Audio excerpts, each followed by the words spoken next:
पावन मंच पर विराजमान सबही मान करद आप अमाने के प्रति मूर्ति रूप परम श्रद्धेय सुधीर बाबा, परम श्रद्धेय कुंदन बाबा, लौकिक और पारलौकिक ज्ञान रखने वाले हमारे कुशल मन संचालक राजेश बाबू, परम आदरणीय प्रमोद बाबू, इस पावन सत्संग गोष्ठी में उपस्थित परम सम्मान्य सत्संग प्रेमियों, आदरणीय माताओं एवं स्नेहमयी बहनों के चरण कमलों में मेरा कोटि सर नमन। अभी हम आप गुरु महाराज के अनन्य भक्त परम आदरणीय श्रीनंदन बाबू के निज निवास स्थान पर अपराह्न कालीन संत मत सत्संग में उपस्थित हैं। अभी हम आप जिस रामचरितमानस से पाठ सुना,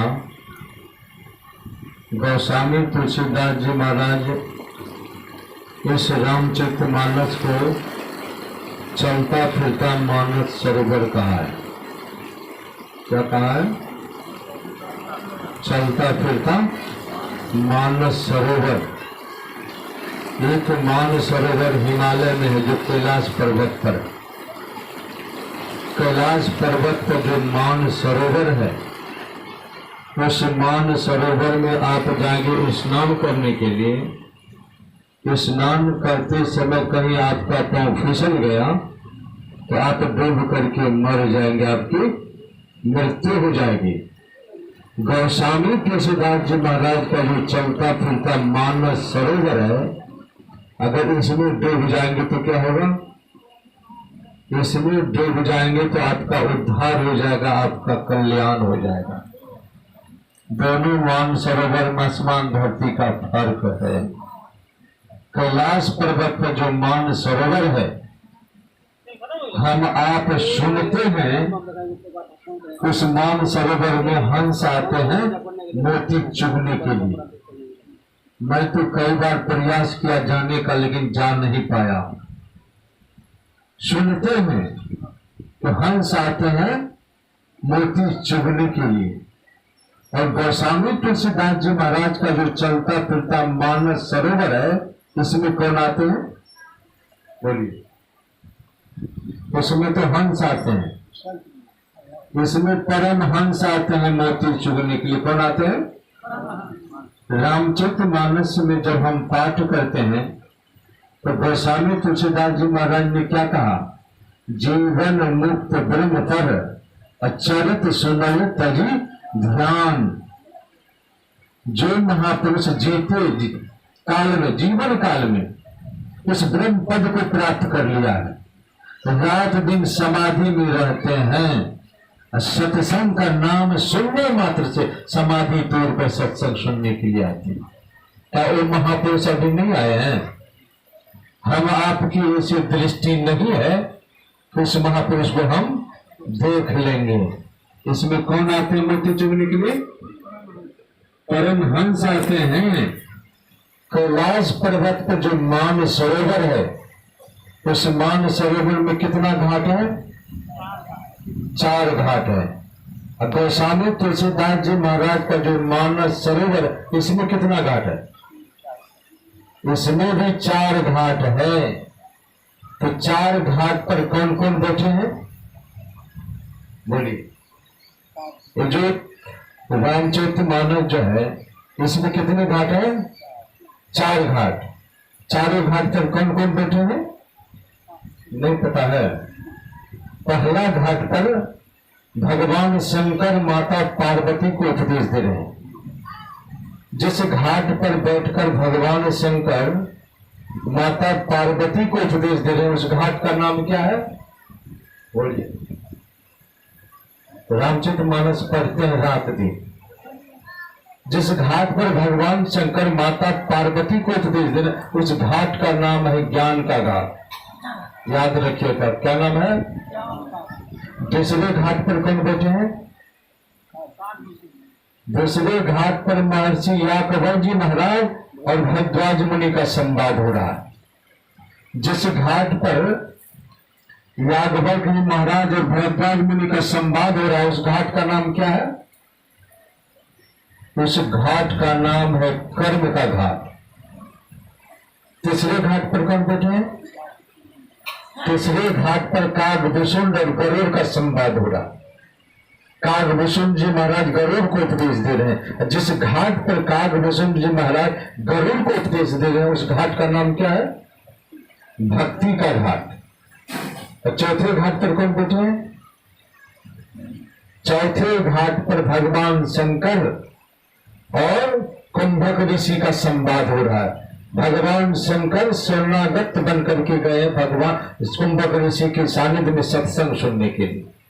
जिस घाट पर भगवान शंकर कुंभक ऋषि का संवाद हो रहा है, उस घाट का नाम क्या है? शरणागति का घाट।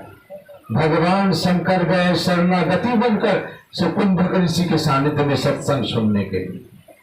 तो मैं आप लोगों से पूछना चाहता हूं, अभी हम आप किस घाट पर बैठे हैं? किस घाट पर बैठे? अभी हम आप भक्ति के घाट पर बैठे हैं ना। कौन चीज का प्रसंग हुआ है पाठ में? भक्ति का हुआ है। तो किस घाट पर बैठे हैं? हम आप अभी भक्ति के घाट पर बैठे हैं। भक्ति करने से आदमी को क्या होता है? मिला है? मिलता है सुख? नहीं मिलता है, सिर्फ मुंह बोल रहा है। सुख इसलिए नहीं मिल रहा है, भक्ति जिस तरह से करनी चाहिए ना, हम उस तरह से भक्ति नहीं करते हैं। हम आप पुरिया को उलट दिए हैं। एक सतगृहस्थ को पेट में दर्द हुआ और आंख में, वो गया वैद्य के पास।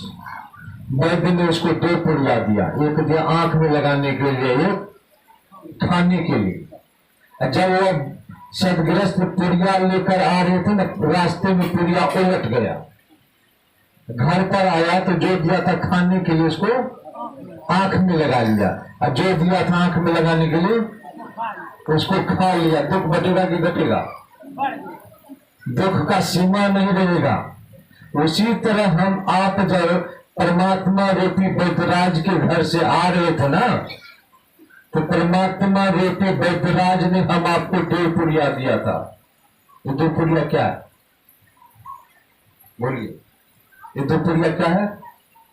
ये 2 पुड़िया, एक है दिल, एक है दिमाग। क्या है? ये 2 पुड़िया दिया था, दिल और दिमाग। और परमात्मा रूपी वैद्यराज ने आने समय हम आपको कहा था, दिल लगाना भक्ति में और दिमाग लगाना परिवार में। हम आप जब आ रहे थे तो पुड़िया को उलट दिए, दिल को लगा के कहा परिवार में, और दिमाग कहाँ लगाए? भक्ति में। दुख बढ़ेगा कि घटेगा? कभी सुख मिलेगा? कभी सुख नहीं मिलेगा। अगर सुख चाहते हैं तो दिल को कहाँ लगाना है? भक्ति में। और दिमाग को कहाँ लगाना है? संसार में, परिवार में। वो संसार, ये परिवार किसी का है? उसमें जो आप दिल लगा रहे हैं वो किसी का है? गुरु महाराज पदावली में क्या लिखे हैं? यह धन धाम कुटुंब कबीला सब स्वार्थ के चेरे, अपने अपने सुख के साथी वे में सुख को तेरे। मैं कह रहा हूं, कौन कह रहे? गुरु महाराज कह रहे। क्या कह रहे हैं? यह धन धाम, धन कहते संपत्ति को। ये संपत्ति किसी की है? एक दिन आप चले जाएंगे, नहीं तो संपत्ति चली जाएगी। किसी का नहीं है। ये मकान जो बनाए हैं, ये मकान किसी का है? एक दिन छोड़ करके मुझे जाना होगा, नहीं तो मकान चला जाएगा। ये भी किसी का नहीं, इसका भरोसा नहीं कीजिए। यह धन धाम कुटुंब, कुटुंब कहते माँ बाप के, भाई बहन को, बेटा बेटी को कुटुंब है। ये किसी का है? माँ मर जाती है तो बेटा मर जाता है साथ में, बेटा मरता है तो माँ मरती है, ये भी किसी का नहीं है। कबीला किसको कहते हैं? यह धन धाम कुटुंब कबीला। कबीला का अर्थ क्या होता है? कबीला, कबीला कहते हैं पत्नी को।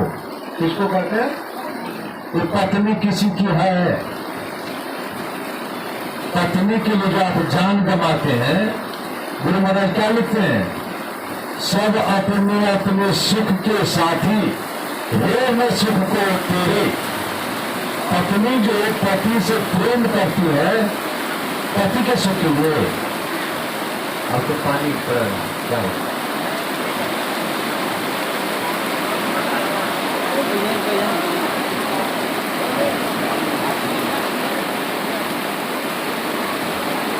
श्री सद्गुरु महाराज की जय।